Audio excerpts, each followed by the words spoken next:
This is the Durable Dad Podcast. I'm your host, Tommy Geary. This show is going to give you the skills and tools you need to be a rock-solid man for your work, your community, and most importantly, your family. All right, what's up? Episode number 92. It is Friday morning for me. This episode gets released on Tuesday, March 18th. And today's Friday, March 14th, and in between now and then is the best holiday of the year, St. Patrick's Day. And this year, Brenda, the girls, and I are going to Chicago, and we're going to go to the Southside Irish Parade. I haven't been in a while. I'm excited to bring our girls there, and this year it's a little bit special because my cousin Katie passed away a couple weeks ago, and there's going to be a big memorial there for her. She grew up on the South Side, and this parade's just, it's like core childhood memory. And I talked to my dad last night. He's telling me that one of the neighbors cooked 80 pounds of corned beef, and he's picking up 10 loaves of rye bread that get baked freshly at this one deli and has to bring them there Saturday morning. And one of my cousins is bringing Portillo's for 100 people. So it's going to be a big celebration of life for my cousin over a holiday that means a lot to the Geary side of the family, my dad's side of the family. So I'm looking forward to that. By the time you're listening to it, we'll be back from that. So hope you all had a happy St. Patrick's Day. And what we're going to talk about today has nothing to do with St. Patrick's Day. We're going to talk about decisions and how making peace with our past decisions is going to help us be a stronger, more decisive decision maker today. I was talking to one of my clients the other day, and he's the CEO and founder of this company and making a big business decision on his plate. And he had a bunch of meetings about it, and there were emails thrown around, but he was kicking the can on making the actual decision, taking some real action. So when we dug in, we noticed that his brain was thinking about a past decision that he had made 5 years ago that was still eating him up inside a little bit. He was holding a grudge against himself and saying that he should have seen this thing coming and he should have made a different decision. And it was causing him to not trust himself in the present moment. So we can call it overanalyzing or procrastinating, but really when we're kicking the can on a decision, we're lacking confidence in ourselves because of something that's happened in the past. And today, what we're going to learn how to do is make peace with our past decisions so we don't stay stuck today, so we can continue moving forward, making decisions, being decisive, moving ahead in life. So I'm going to give you 3 tactics to implement whenever you have a decision on your plate. Whether it's a big decision or a small decision, if you're stuck on it and you're not making it, if it's something that's been on your to-do list for a while and it's looking at you, but you and your wife aren't having conversations about it, you're not doing the research you were planning on doing, these 3 steps are going to help you get unstuck and get you moving forward. The first one is awareness. We want to start to become aware of the past decisions that our brain grabs onto and thinks about a lot. So when you think about a decision that you're making today, what past decisions come up in your brain? And these can be regrets or things that you question when you think about these past decisions. I know one guy that would ruminate on this class in college that he dropped and he decided not to continue on with, and he failed that class, but he was able to find a loophole that it didn't affect his grades, and he feels like he took the easy way out, and that's a decision that he regrets, and that decision pops up when he's making current decisions. Another guy, his mom helped him find his first job, and he ruminates on that decision a lot when he's making current decisions because he doesn't want to rely on anybody else. He shouldn't have relied on his mom. So these are stories that these guys are telling themselves about their past. We want to become aware of those stories. one that comes up for me a lot is deciding to quit playing football after my sophomore year of college. So I'll find myself thinking about what could have been if I had played the next 2 years.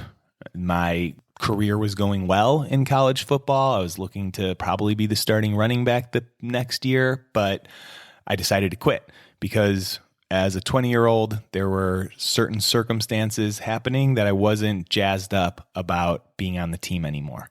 And now my older self is questioning if it's a mistake.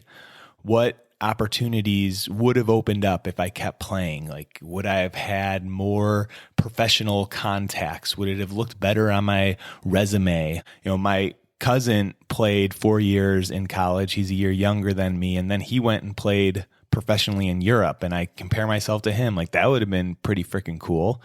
And I'll notice that this decision creeps up when I'm deciding to commit to new things today. And it doesn't stop me anymore. It doesn't freeze me. It doesn't keep me stuck anymore.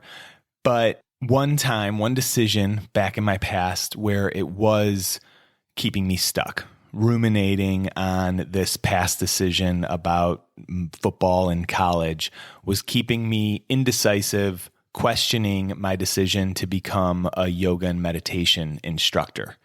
So I was deciding, should I invest money? Should I invest time? And subconsciously, my brain was ruminating on this football decision, telling myself that I'm a quitter. I can't commit to anything because I won't finish it. And a coach helped me see that my brain was going to this past decision. That's awareness. I wasn't aware that my brain was telling me that I'm a quitter, I can't commit to things, but a coach helped me see that story. And this is what our brain does. It gets hung up on one thing, usually a negative thing from our past, even though since quitting football, I'd found a bunch of success professionally, made some big moves and commitments in my life, got married. Like, life was good. There were a lot of really good decisions that Tommy made. And this one questionable one was holding me back. And this happens to a lot of us. So we can catch ourselves when we're procrastinating on a decision or not taking the action to do the research or getting the info that we need to make the decision, when we're overanalyzing. Catch yourself in that action and then stop for a second and create some awareness in your brain. Your brain's probably subconsciously reminding yourself of a past decision that you still question, and you want to bring that into awareness. So it's not running in the background and controlling your current decision making. All right, so that's number one, awareness. Number two is language. So what language are you using to describe your past decision, to describe the current decision that you're making?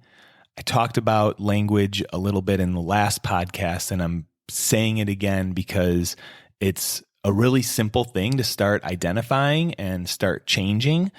And it's extremely important because our language, whether it's spoken or it's in our head, the words and the sentences that cruise through our brain that we don't say out loud, creates the reality in our life.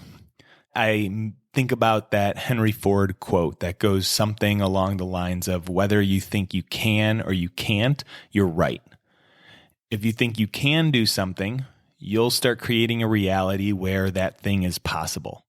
That's how powerful language is in a really simplified way. So when we're thinking about decisions, language that we want to be careful of is thinking about decisions as right and wrong. Instead of thinking of decisions as right and wrong, shift that to the best decision at the time I made the decision.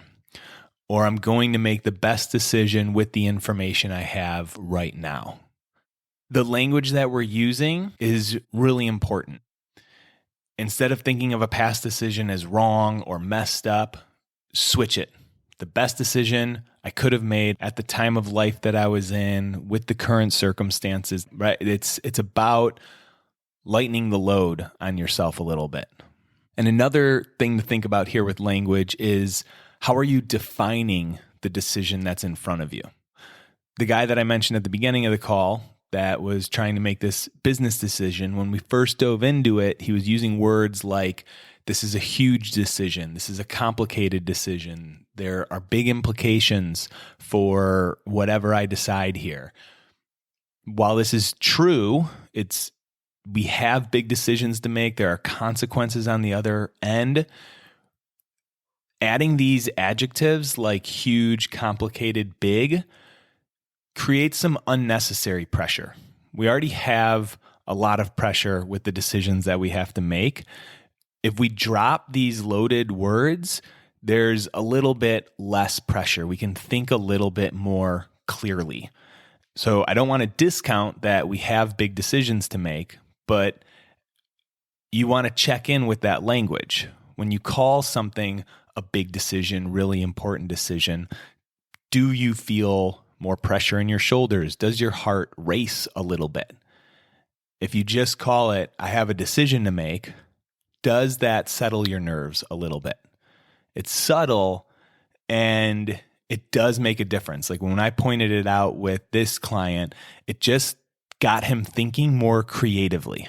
You could see him take a breath and it makes a difference in making a decision, the momentum it takes to keep moving forward. So decisions usually aren't binary. There's usually not a right and a wrong way to do things. We want to be careful of right and wrong language. We want to be careful of the brain getting overwhelmed by using descriptive words like huge, big implications. So we can think about these decisions from all angles. All right, so awareness is one. Awareness of the past decisions that keep getting mulled over in your brain. Language is two. How are you describing your current decision? Are you using language like right and wrong, trying to switch that to the best decision? And then the third is confidence. What we're really lacking here when we're overanalyzing and stuck is confidence in ourselves. There's this really well-known therapist, Terry Real, that says something along the lines of part of confidence is seeing yourself as flawed, as imperfect, and still being able to hold yourself in high regard. We can intellectually tell ourselves like, yeah, but hindsight's 20/20. However, we still tend to beat ourselves up. Our brain retroactively analyzes past choices with new information, and it makes us think that we should have known better. All right, the self-talk that you have, are you being hard on yourself or are you giving yourself a little grace? Are you seeing yourself as, yeah, I didn't make the right decision all the time, but I did the best that I could. And I'm telling you, that's probably pretty freaking accurate. All things considered, you're a pretty smart guy. You have been pretty dang successful in life. And all the decisions that you've made in the past have led you to where you are right now. And you're in a good spot. Hearing me say that, notice if your brain believes what I'm saying. Or notice if your brain says, no, that's not true. I should be in a different place than I am right now. I could have been more successful. I could have, should have, would have, whatever your brain starts telling you. Those thoughts, those stories are the ones that we want to start becoming aware of and picking apart. So that's what I got for you guys today. Whatever that thing is on your to-do list that you're procrastinating on, go through these 3 steps. Start doing the research that's needed, collecting the data, having conversations with the people in your life that you need to have conversations with, and be decisive. Have an awesome week, and I'll catch you next time. All right, before you take off, what is your big challenge for 2026? If you haven't decided yet, check out the next Grand Canyon trip, a 16-mile hike from the top of the canyon down to the Colorado River and back up. This is the kind of challenge that's going to push you into a higher gear. You're going to train, you're going to get in better shape, and you're going to check off a bucket list experience. So if you're wanting something to train for next year, a goal that's going to pull you out of the grind, this is it. We're assembling the team right now. All the details are on the website. Training starts in January. We hike in April. Check it out.